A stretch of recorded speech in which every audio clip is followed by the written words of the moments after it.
ಸನ್ಮಾನ್ಯ ಸಿದ್ದರಾಮಯ್ಯ ಮಾನ್ಯ ಮುಖ್ಯಮಂತ್ರಿಗಳು ಸಿದ್ದರಾಮಯ್ಯನವರು ನಿನ್ನೆ ದಿವಸ ಕರ್ನಾಟಕ ರಾಜ್ಯದ ಬಜೆಟನ್ನು 2025-26ನೇ ಬಜೆಟನ್ನು ಮಂಡಿಸಿದ್ದಾರೆ.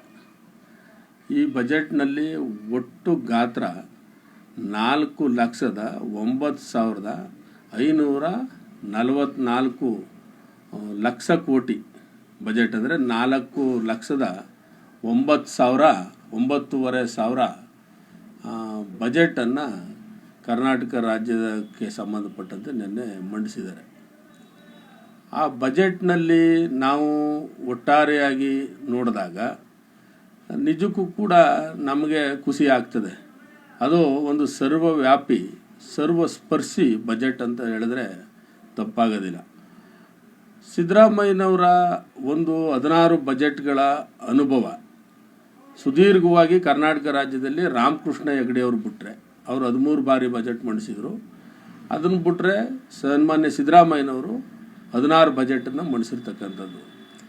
ಆ 16 ಬಜೆಟ್ಗಳನ್ನ ನೋಡಿದ್ರೆ ನಿಜಕ್ಕೂ ಒಬ್ಬ ಅನುಭವಿ, ಒಬ್ಬ ಅರ್ಥಶಾಸ್ತ್ರಜ್ಞ ಒಂದು ಬಜೆಟನ್ನು ಮಂಡಿಸಿದ್ರೆ ಯಾವ ರೀತಿ ಇರುತ್ತೋ ಅದಕ್ಕಿಂತಲೂ ಉತ್ತಮವಾದಂಥ ಬಜೆಟನ್ನು ಅವರು ಮಂಡಿಸಿದ್ದಾರೆ.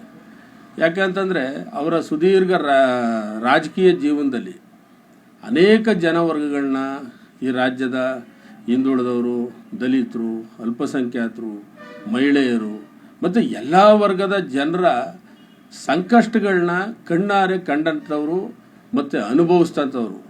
ಸೊ ಹಾಗಾಗಿ ಅಂಥವ್ರ ಕೈಲಿ ಒಂದು ಹಣಕಾಸು ಇಲಾಖೆ ಸಿಕ್ಕಿದಾಗ ಅವರು ರಾಜ್ಯದ ಅಭಿವೃದ್ಧಿಗೆ ಏನೆಲ್ಲ ಮಾಡ್ಬೋದು, ಒಬ್ಬ ಆ ರೀತಿಯ ಒಬ್ಬ ನಿಜಕ್ಕೂ ಹೇಳಬೇಕು ಅಂದರೆ ಒಬ್ಬ ಕನಸುಗಾರ ಅಂತ ಹೇಳಿದ್ರೆ ತಪ್ಪಾಗೋದಿಲ್ಲ. ಇವತ್ತು ಮಂಡಿಸಿರ್ತಕ್ಕಂಥ ಬಜೆಟಲ್ಲಿ ಕೇಂದ್ರ ಸರ್ಕಾರ ಅದು ತನ್ನ ಏನು ಅನುದಾನವನ್ನು ಕೊಡಬೇಕಾಗಿತ್ತು, ರಾಜ್ಯದ ಪಾಲಿನ ಹಣ ಏನು ಕೊಡಬೇಕಾಗಿತ್ತು, ಆ ಹಣವನ್ನು ಕೊಡದೇ ಇದ್ದರೂ ಕೂಡ ರಾಜ್ಯದ ಸಂಪನ್ಮೂಲಗಳಿಂದ ಸಂಗ್ರಹಣೆ ಮಾಡ್ಕೊಂಡಂಥ ಸ್ವಂತ ಬಲದ ಆಧಾರದ ಮೇಲೆ ಈ ಮಟ್ಟ ಒಂದು ಐತಿಹಾಸಿಕವಾದಂಥ ದೊಡ್ಡ ದಾಖಲೆ ಇದು. ಯಾವುದು 4 ಲಕ್ಷ ಕೋಟಿ ಬಜೆಟ್ ಅಂತ ಕರ್ನಾಟಕ ರಾಜ್ಯದ್ದು ಅಂತ ಹೇಳಿದ್ರೆ ಇಡೀ ರಾಜ್ಯದ ದೇಶದ ಬೇರೆ ಬೇರೆ ರಾಜ್ಯಗಳಿಗೆ ಹೋಲಿಸಿದಾಗ ನಿಜಕ್ಕೂ ಖುಷಿ ಪಡ್ತಕ್ಕಂಥ ವಿಚಾರ. ಮತ್ತು ಇಲ್ಲಿ ರೈತರು, ಕೃಷಿ, ಕೈಗಾರಿಕೆ, ಆರೋಗ್ಯ ಕ್ಷೇತ್ರ ಎಲ್ಲ ಕ್ಷೇತ್ರಗಳ ಒಂದು ಸಮಗ್ರ ದೃಷ್ಟಿಕೋನದಿಂದ ಅವುಗಳ ಎಲ್ಲ ಇಲಾಖೆಗಳ ಒಂದು ವರದಿಯನ್ನು ತರಿಸ್ಕೊಂಡು ಯಾವ್ಯಾವ ಇಲಾಖೆಗಳಿಗೆ ಎಷ್ಟೆಷ್ಟು ಹಣವನ್ನು ಮೀಸಲಿಡಬೇಕು ಅನ್ನುವಂಥ ಎಲ್ಲ ವಿಚಾರಗಳಲ್ಲೂ ಕೂಡ ಸಮಗ್ರವಾಗಿ ಒಂದು ಉತ್ತಮವಾದಂಥ ಬಜೆಟನ್ನು ಮಂಡಿಸಿದ್ದಾರೆ. ಈ ಬಜೆಟ್ನಲ್ಲಿ ನಾವು ಈ ಬಜೆಟ್ನ ಬಗ್ಗೆ ವಿಶ್ಲೇಷಣೆ ಮಾಡುವಾಗ ಈಗ ಭದ್ರಾ ಮೇಲ್ದಂಡೆಗೆ ಕೇಂದ್ರ ಸರ್ಕಾರದಲ್ಲಿ ಅಲ್ಲಿ ಪ್ರಸ್ತಾಪ ಆಗಿತ್ತು. ಮುಖ್ಯಮಂತ್ರಿಗಳಾದಂಥ ಮಾಜಿ ಮುಖ್ಯಮಂತ್ರಿಗಳಾದಂಥ SR ಬೊಮ್ಮಾಯಿ ಅವರು ಮುಖ್ಯಮಂತ್ರಿಯಾಗಿದ್ದಾಗ ಭದ್ರಾ ಮೇಲ್ದಂಡೆಗೆ ಹಣ ಕೊಡ್ತೀನಿ ಅಂತ ಹೇಳಿದರು, ಆದರೂ ಕೊಡಲಿಲ್ಲ. ಆದರೆ ಈ ಸಾರಿ ಬಜೆಟಲ್ಲಿ ಆ ಕಾಮಗಾರಿಗಳನ್ನ ನಾನು ಪೂರ್ಣ ಮಾಡ್ತೀನಿ ಅಂತೇಳಿ ಇವರು ಸಿದ್ದರಾಮಯ್ಯನವರು ಪ್ರಸ್ತಾಪ ಮಾಡಿರ್ತಕ್ಕಂಥದ್ದು. ಮತ್ತು ಕಲ್ಯಾಣ ಕರ್ನಾಟಕಕ್ಕೆ ಸಂಬಂಧಪಟ್ಟಂಗೆ ಅಲ್ಲಿ ರಸ್ತೆ, ಕುಡಿಯುವ ನೀರು, ಆರೋಗ್ಯ ಕ್ಷೇತ್ರಕ್ಕೆ ಸಂಬಂಧಪಟ್ಟಂತೆ ಬಹಳಷ್ಟು ಅನುದಾನಗಳನ್ನ ಆ ಭಾಗದಲ್ಲೂ ಕೂಡ ಕೊಟ್ಟಿದ್ದಾರೆ. ಈ ಕಡೆ ಕರಾವಳಿ ಕರ್ನಾಟಕಕ್ಕೆ ಸಂಬಂಧಪಟ್ಟಂಗೂ ಕೂಡ ಅಲ್ಲಿ ಒಂದು ಕಾಲೇಜ್ಗಳನ್ನ, ಹೈಸ್ಕೂಲು, ಮಿಡ್ಲ್ ಸ್ಕೂಲು ಮತ್ತು ಹೈಯರ್ ಎಜುಕೇಷನ್ಗೆ ಸಂಬಂಧಪಟ್ಟಂಗೆ ಮತ್ತು ಬೇರೆ ಬೇರೆ ಕ್ಷೇತ್ರಗಳಿಗೆ ಸಂಬಂಧಪಟ್ಟಂತೆ ಆ ಭಾಗದ ಒಂದು ದೃಷ್ಟಿಕೋನದಲ್ಲೂ ಕೂಡ ಇವರು ಆ ಕಡೆ ಎಲ್ಲ ಗಮನ ಹರಿಸಿರ್ತಕ್ಕಂಥದ್ದು ನಿಜಕ್ಕೂ ಮೆಚ್ಚತಕ್ಕಂಥದ್ದು. ಜೊತೆಗೆ ಉತ್ತರ ಕರ್ನಾಟಕಕ್ಕೆ ಅಭಿವೃದ್ಧಿಗೆ ಸಂಬಂಧಪಟ್ಟಂತೆ ಅನೇಕ ವಿಷಯಗಳ ಆಧಾರದ ಮೇಲೆ ಅನೇಕ ಕ್ಷೇತ್ರಗಳಿಗೆ ಹೆಚ್ಚು ಅನುದಾನಗಳನ್ನ ಅವರು ಕೊಟ್ಟಿರ್ತಕ್ಕಂಥದ್ದು. ಒಟ್ಟಾರೆಯಾಗಿ ದಕ್ಷಿಣ ಕರ್ನಾಟಕ, ಉತ್ತರ ಕರ್ನಾಟಕ, ಸಮಗ್ರ ಅಖಂಡ ಕರ್ನಾಟಕನ ದೃಷ್ಟಿಯಲ್ಲಿ ಇಟ್ಕೊಂಡು ಉತ್ತಮವಾದಂಥ ಬಜೆಟನ್ನು ಮಂಡಿಸಿದ್ದಾರೆ.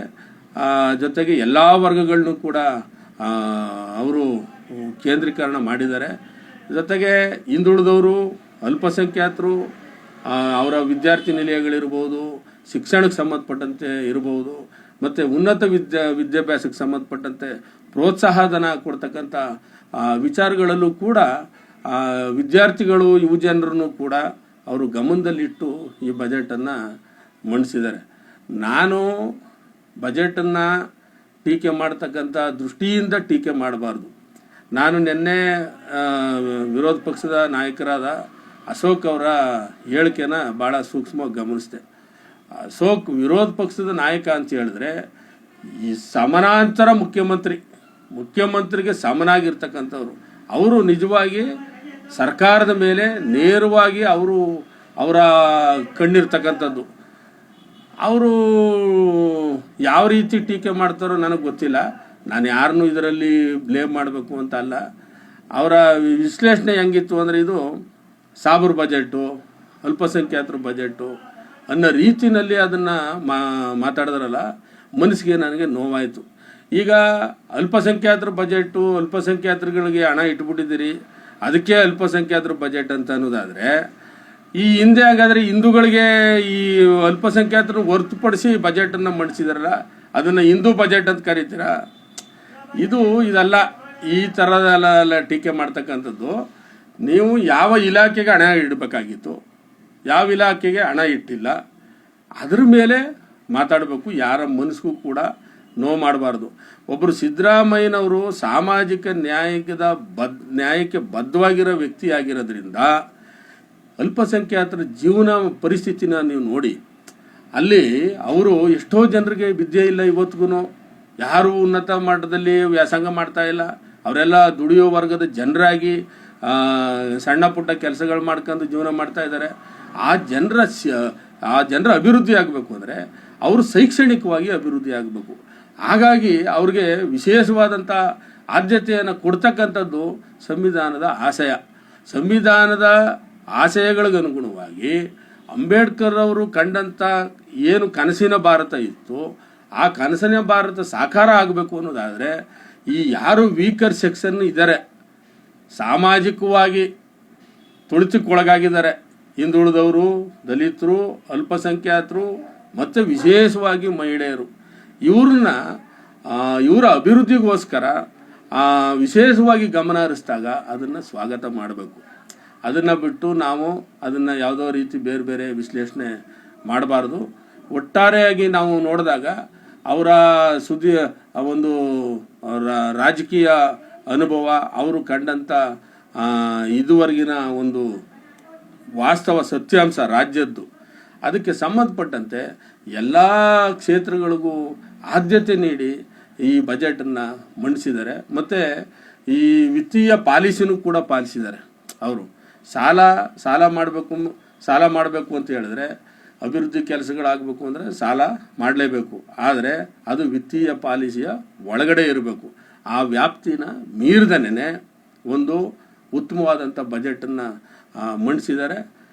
ನಾನು ಹಾಗಾಗಿ ಕರ್ನಾಟಕದ ನನ್ನ ವೈಯಕ್ತಿಕವಾಗಿ ಅವ್ರಿಗೆ ರಾಜ್ಯದ ಜನರ ಪರವಾಗಿ ನಾನು ಅಭಿನಂದನೆಗಳನ್ನ ಸಲ್ಲಿಸ್ತೀನಿ ಅಂತೇಳಿ ಈ ಸಂದರ್ಭದಲ್ಲಿ ಹೇಳಲಿಕ್ಕೆ ಇಷ್ಟಪಡ್ತೀನಿ.